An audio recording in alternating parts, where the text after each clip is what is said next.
제조가 좋잖아요. 파이낸셜 타임즈 분석에 따르면 미국에서 만들어지는 휴머노이드 로봇의 부품의 80%가 중국산이라는 거예요. 그러니까 개별적으로 이런 부품들을 만드는 능력들이 좋았고 이 제조 능력 속에 없었던 것이 두뇌 능력이어서 작년까지는 미국 거를 갖다 썼는데 올해부터는 두뇌도 자기네 중국산을 갖다 쓰는 거고.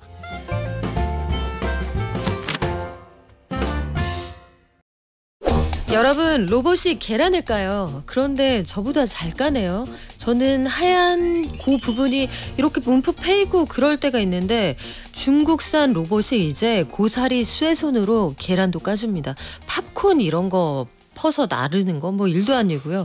이런 모든 상황을 지난 7월 26일부터 28일까지 중국 상하이에서 열린 2025년 세계 인공지능 대회에서 우리가 목격할 수가 있었습니다. 그리고 미국에서는 인공지능 액션 플랜 내놓는다고 하는데 우린 뭐하고 있지? 소버린 AI 한다고는 하는데 어디까지 와 있는지 요거 너무 빠르게 돌아가서 정신이 하나도 없습니다. 블루닷 AI 강정수 박사가 제대로 정리해 드릴게요. 안녕하세요. 안녕하세요. 박사님, 연초에 우리 딥시크 때문에 엔비디아 주가가 급락하고 난리가 한번 났었잖아요. 다시 다 회복은 했습니다만 딥시크 일도 아니요. 중국 전역에 이런 거 수백 개도 있다. 막 이런 얘기가 나온다는데 인공지능계에서 알테쉬가 계속 나오고 있어요. 네, 중국이 정말 기세를 몰아가고 있다는 것이 그리고 또 그 기세를 다 집결해서 보여줬던 것이 지난 주말에 있었던 무서웠어요. WAIC, 그러니까 즉 세계 월드 인공지능 컨퍼런스인데요. 네, 월드라고 하는데 다 중국 회사더라고요. 그렇죠. 네. 다 중국의 근데 미세가 얼마나 큰지를 보여줬고 이제 글로벌로는 이제 과거에 구글의 CEO였던 에릭 슈미트라든지 또 작년에 노벨 물리학상을 받았던 제프리 힌턴이라든지는 AI계에 있어서의 어떤 주요 인사들이 좀 참여하긴 했지만 사실 중국이 전 세계에 우리는 정말 기세를 몰아서 너무 잘하고 있어라고 지금 얘기를 했던 행사가 아니었나 싶고요. 그중에서 지프 AI라고 해서 뭐 영어로는 Z를 쓰는 건데요. 지프 AI라는 회사에서 우리 딥시크보다 더 저렴하게 더 효율적으로 더 좋은 거 만들었어라고 공개를 했긴 했습니다만 그게 구체적으로 얼마를 들였는지 어느 정도의 비용이 발생하는지는 아직 공개가 되고 있지 않습니다. 하지만 100원만 싸도 싸긴 싼 거니까. 네, 그러니까 그렇죠. 그래서 우선은 이번 행사에 맞춰서 급하게 좀 발표했다고 볼 수가 있고요. 사실 근데 그 2주 전에는 또 문샷 AI에서 킴이라는 걸 또 발표를 했었고요. 그래서 지금 사실은 뭐 이번 행사 때 등장한 중국의 발표에 따르면 우리는 1,500개의 거대 언어 모델을 만들었다. 그러니까 대단히 중국이 기세를 몰아가고 있고요. 그리고 가장 여기서 하나의 경향성은 두 가지입니다. 하나는 가격을 계속해서 저렴하게 낮추고 있다는 거예요. 네. 누구든지 왜냐하면 AI를 적용하는 데 있어서 이 AI를 다른 나라에서 받아가려면 운영 비용 비싸고 그러면 대단히 부담스러운데 가격 경쟁이 대단히 심화되고 있다는 것. 그리고 두 번째는 다 오픈 소스예요. 마음껏 가져서 그러면서 사실은 중국의 주도권들을 보여주고 왜냐하면 여러분 아시겠지만 삼성전자도 딥시크를 받아 쓰기로 했거든요. 그러니까 이런 식으로 다른 특히 요즘 유럽 국가들 난리가 났거든요. 중국 거를 오픈소스로 받아 쓴다든지 이러면서 중국이 전 세계적인 리더십을 보여줬던 행사가 아니었나 싶습니다. 그래요. 제가 이 가격 경쟁이 시작됐다는 말에 굉장히 불안감을 느낀 이유가 우리 생각해 보면 휴대폰이 보급될 때 처음에 한 대에 수백만 원 했잖아요. 97년도에 이럴 때 벽돌폰 하나에 만약 카페에서 전화기를 딱 꺼내 어머 너희 아빠 사장님이시니 그렇죠. 좀 사는구나. 이게 몇백만 원 하는 그 벽돌폰이 상용화가 되면서 가격 경쟁이 되고 업체가 들어가고 이게 보편화가 되는 거잖아요. 그러면 중국은 지금 이제 상용화의 시점에 들어갔다는 얘긴데 지프 AI라는 그 중국 당국이 키우는 AI 호랑이 잠깐 말씀을 하셨습니다만 상하이 세계 인공지능 대회가 벌써 8회나 됐어요? 뭐 1년에 몇 번씩 하는 거 아니죠? 아니 1년에 한 번 합니다. 그러니까요. 그러면 이게 무르익을 정도로 거의 10년이 됐다는 얘기 아닙니까? 그래서 사실은 중국 같은 경우에는 15차 5개년 계획을 경제계획을 발표하면서 이미 AI를 국가 제1의 과제로 삼고 그 AI에는 이 AI 모델을 만드는 것, 이 AI를 응용해서 로봇을 만드는 것 이런 부분들을 다 포함하고 있고요. 그리고 이제 중국에는 여러분 잘 아시는 알리바바라든지 바이두라든지 그리고 바이트댄스라든지 이런 큰 기업들 텐센트들도 AI를 만들고 있고 중국에는 6개의 작은 호랑이라는 6개 작은 용인가요? 하여튼 네. 호랑이가 있는데 여기에 여러분 있는 딥시크가 있는 거고 요번에 지프도 들어가 있는 거고 여기에 이제 문샷도 들어가 있는 거고 미니맥스도 들어가 있는데요. 요번에 이 지프만 해도 어느 정도 여러분 투자를 받았냐면은 중앙정부하고 지역정부에서 무려 14억 달러를 투자해 줬어요. 와. 우리나라 돈으로 조가 넘는 돈이잖아요. 그러니까요. 그러니까 이런 자그마한 기업에서도 정부 투자만 조가 넘었고요. 그리고 정부가 주선을 해줘서 모델이 개발되자마자 사업이 연결돼서 지금 말레이시아, 싱가포르, 사우디아라비아, 아랍에미리트, 케냐 그러니까 특히 그 아프리카도 포함돼 있죠. 이런 데 정부 프로젝트도 좀 연결을 시켜주는 등 이들이 비즈니스를 갖다가 연구에만 머무른 것이 아니라 비즈니스를 확장하는 것도 정부가 이 6개의 작은 용에게는 전폭적인 지원을 해주고 있고 이 6개의 용도 개발하는 모든 것은 또 오픈 소스로 개방하는 이런 식의 지금 전략을 취하고 있고요. 그러니까 이 WAIC 부분에 대해서 이번에 파이낸셜 타임즈 제가 기사를 읽었는데 파이낸셜 타임즈가 가장 인상적이었던 것은 작년에 행사 때도 로봇이 있긴 했었는데 네. 그 로봇에 쓰였던 AI 모델은 다 챗GPT거나 클로드거나 메타의 라마를 썼다라는 거예요. 즉 아메리카 미국의 인공지능을 써서 작년까지는 로봇을 선보였는데 올해는 그 로봇을 참여한 업체만 80개가 되는데 작년보다 한 60%가 넘게 이 참가자들이 증가한 겁니다. 그런데 싹 다 예외 없이 중국 AI를 이번에 쓰고 있더라는 거예요.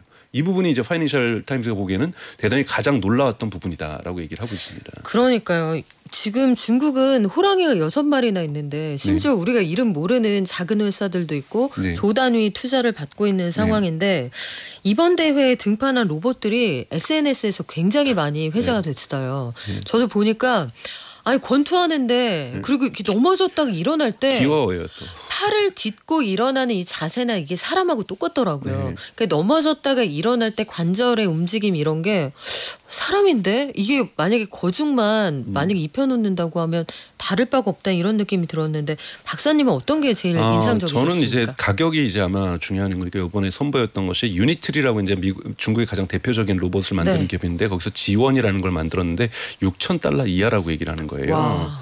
그러면 거의 한국 돈으로 한 700~800만 원이면은 한 대 사는 거잖아요. 그러니까 이런 식의 상용화까지 가고 있다는 것이 대단히 중요하고요. 사실 권투라든지 몇 가지의 것들은 우리가 이것을 개념 증명이라고 합니다. AI 로봇에서도 특정 기능을 아주 잘하는 것을 선보이는 것이 이것만 된다고 해서 사실 우리가 상용해서 쓸 수 있는 건 아니거든요. 근데 유니트리가 되게 상용에 가까워지고 있다는 부분에서는 되게 놀랍고요.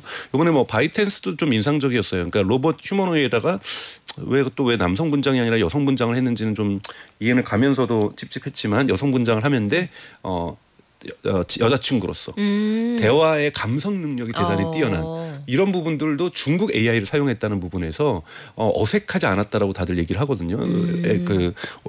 로이터 기자라든지 파이낸셜 타임즈 언론들은 블룸버그라든지 해외 언론들은 많이 갔어요. 근데 이 언론들의 공통적인 대답이 중국어로도 대화할 뿐만 아니라 영어로도 대화하면서 어색하지 않고 정말 친숙한 친구 같았다는 느낌을 전달해주고 있고요. 말씀하셨던 복싱이라든지 또 산업용 로봇팔들도 대단히 많이 전시가 되면서 AI 모델만은 사람들이 사실 직접 만져볼 수는 없잖아요. 그렇죠. 그러다 보니까 이번에 관심을 끌었던 것은 이 중국의 AI 모델을 사용한 어마어마한 로봇들의 전시회였다.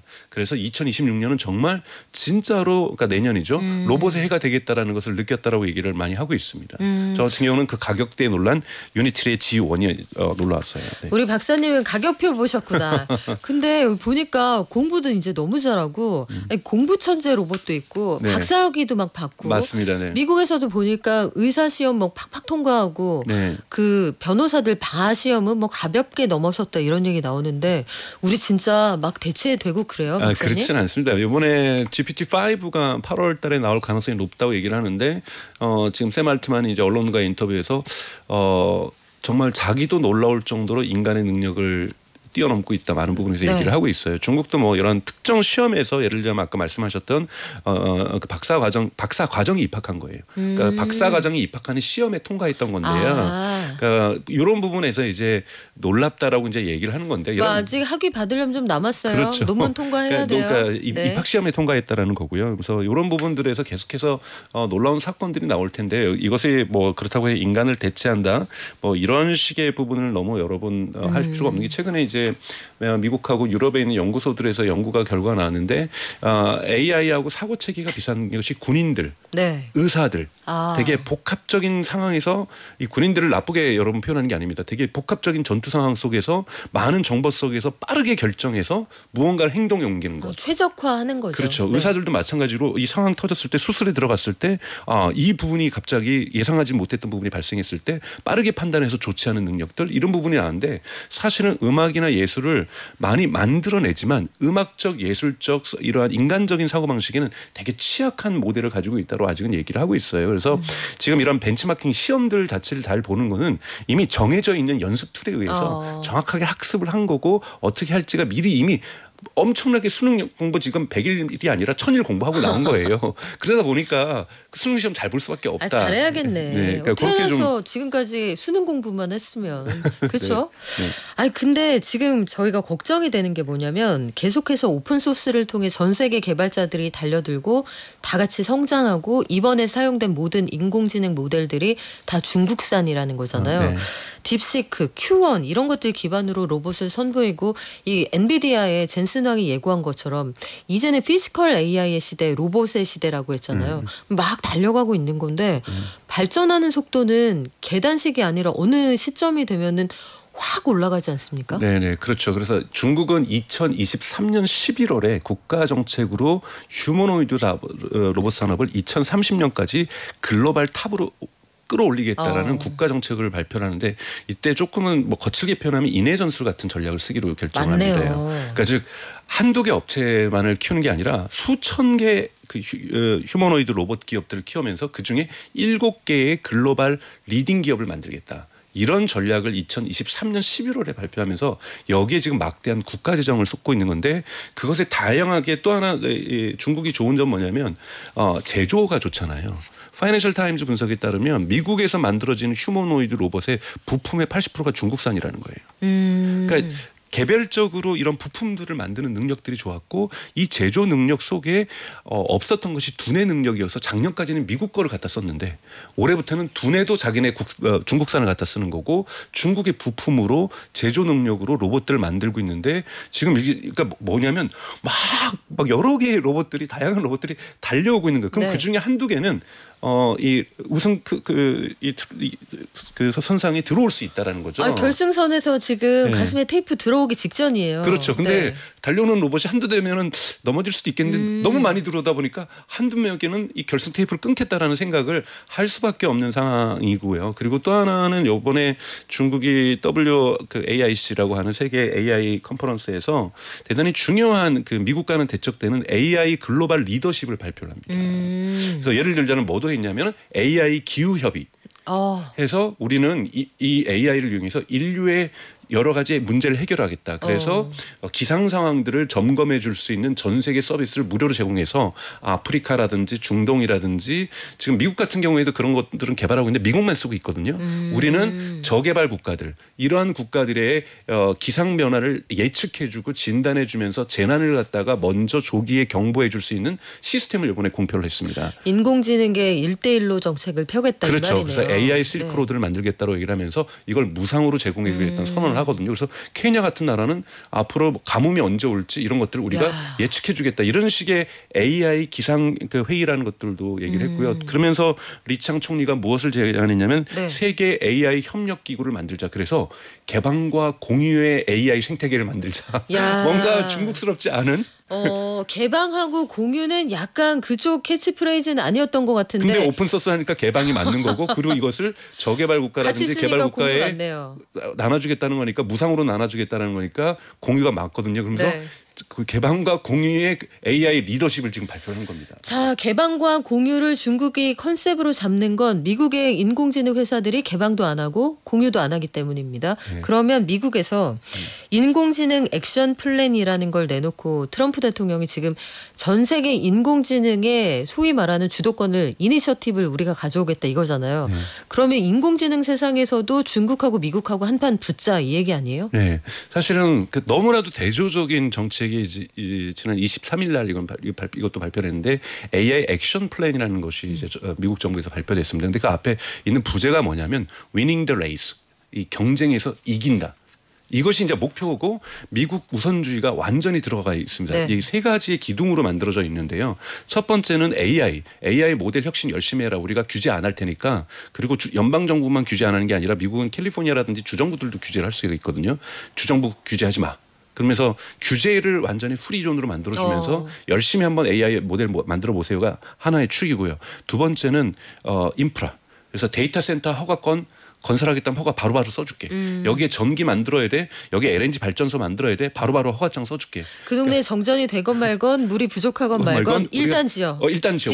우리가 진행시키면 네. 국가 인프라도 만들어주고 전력망도 다 만들어줄 테니까 이 두 번째고 세 번째는 국제와 외교에서 미국의 AI 리더십을 구축하겠다. 그러니까 나를 따르라. 그러니까 그리고 우리 패권에 도주 안 하면 우리는 거기에 보복하고 응징하겠다. 이것이 세 번째 축이에요. 이거 거의 서부 개척 시대 아니에요? 그렇죠. 지금 사실은 관세 네. 협상하고 비슷한 모습이잖아요. 맞네요. 우리가 넘버원 먹을 건데 넘버원에 도전하지 마. 지금 황야에 가서 우리 땅 말뚝딱 받고 올 수 있는 사람들은 규제 필요 없고 총기 사용 완전히 가능. 이거 못하게 하면 우리가 다 치워줄게 이 말이잖아요. 근데 이것이 어떤 뜻이냐면 만약에 미국에서 테슬라가 이건 장기적으로 이득을 볼 수가 있는 것이 만약에 테슬라의 로봇택시의 기술이 잘 됐어요. 그러면 미국 정부 뭘 할 수 있냐면 유럽 이거 받아.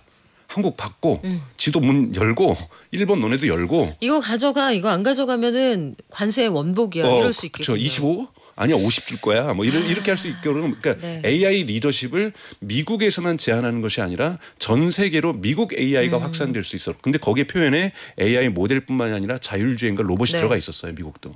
여기에서의 패권을 확실하게 가져가겠다는 게 미국의 계획인 거고 중국은 오히려 여기다가 역제한으로 우리는 개방과 공유를 가겠다.